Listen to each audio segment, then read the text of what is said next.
Learning to control your emotions, 5 methods to make yourself happier. You must read until the end, it's really effective.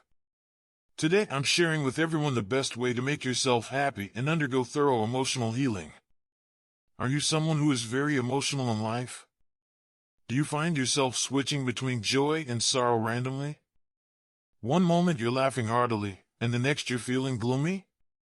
Just like many netizens complain, everything seems normal during the day but turns dark at night, unable to hold back the tears. Sensitivity in dealing with people at work, always on edge about external actions. Basking in praise but immediately disheartened by criticism.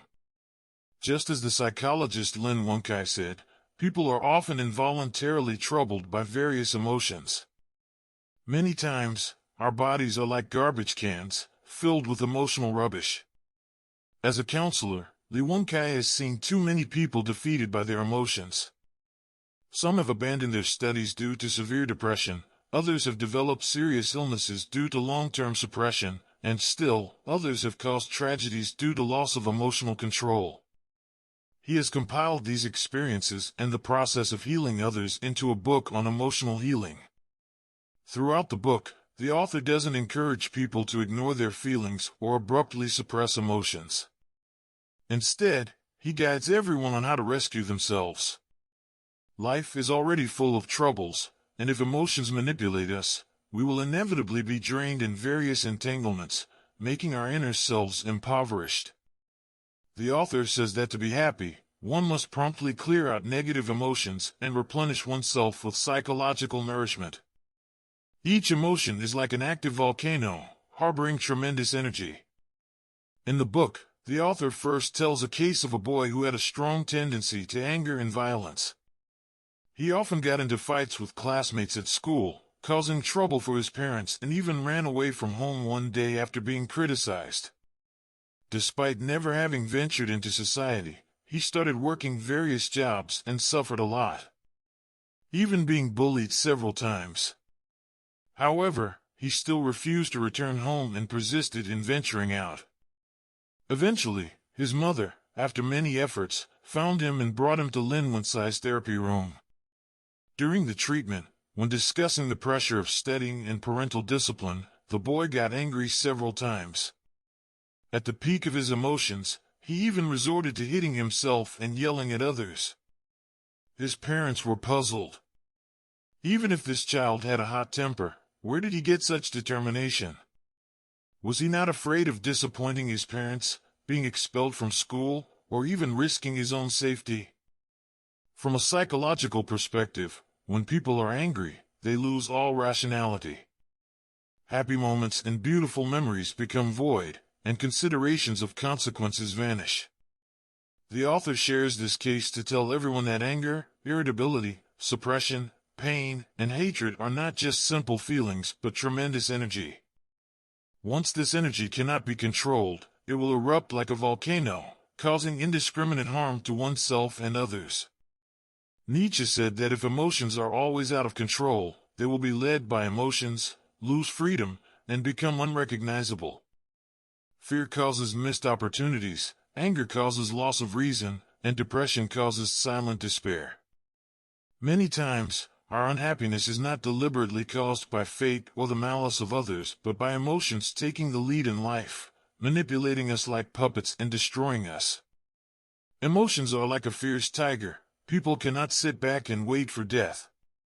When emotions come on strong, can we only sit back and wait for death? Of course not.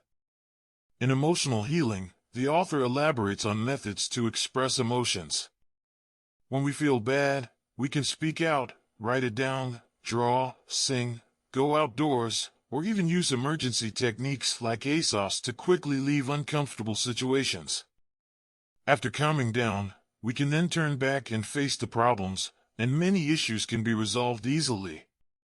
If these methods still can't calm you down, the next step is to find the source of the emotion.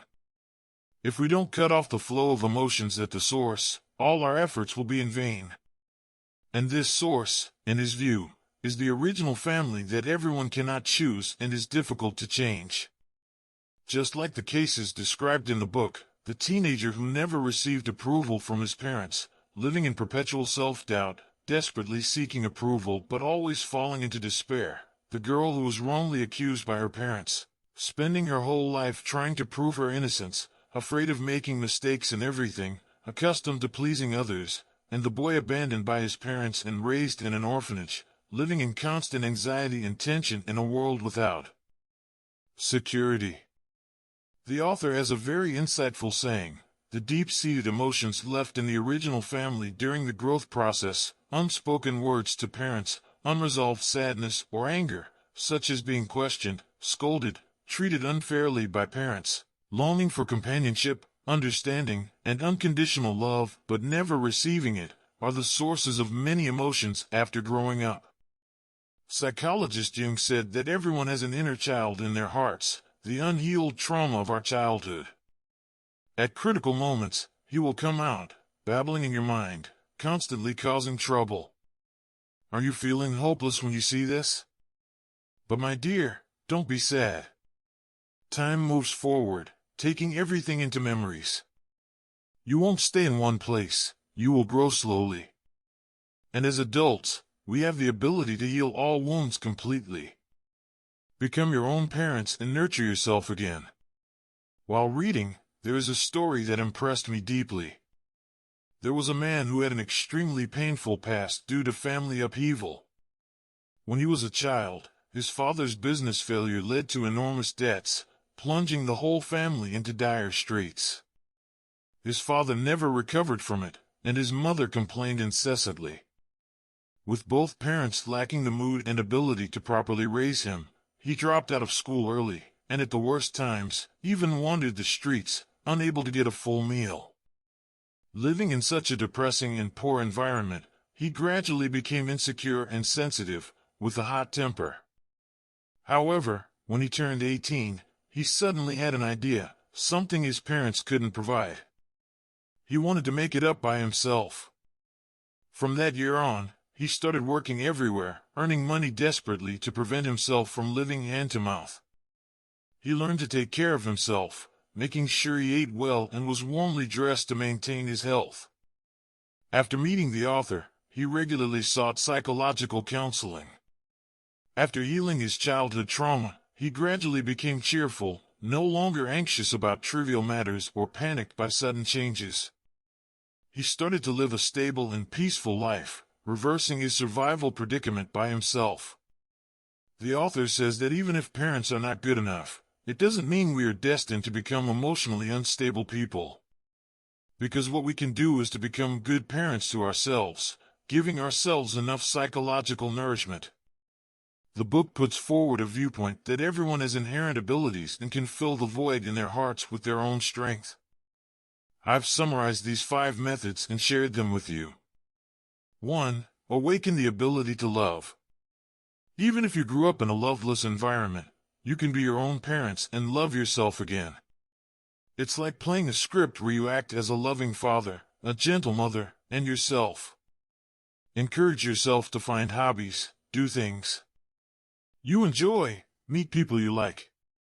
Unconditionally accept yourself. Don't hesitate to praise yourself. Fully accept yourself. Don't blame yourself for making mistakes, and don't be afraid if you get into trouble. Learning to love yourself is the best nourishment for yourself. 2. Strengthen connections with others. The author presents an emotional iceberg diagram in the book. Our words and actions are just the tip of the iceberg, while emotions and feelings are hidden in the vast body of the iceberg. The author suggests that when we interact with others, we should communicate consistently. Simply put, be authentic and express ourselves sincerely. Don't hide emotions, don't pretend feelings.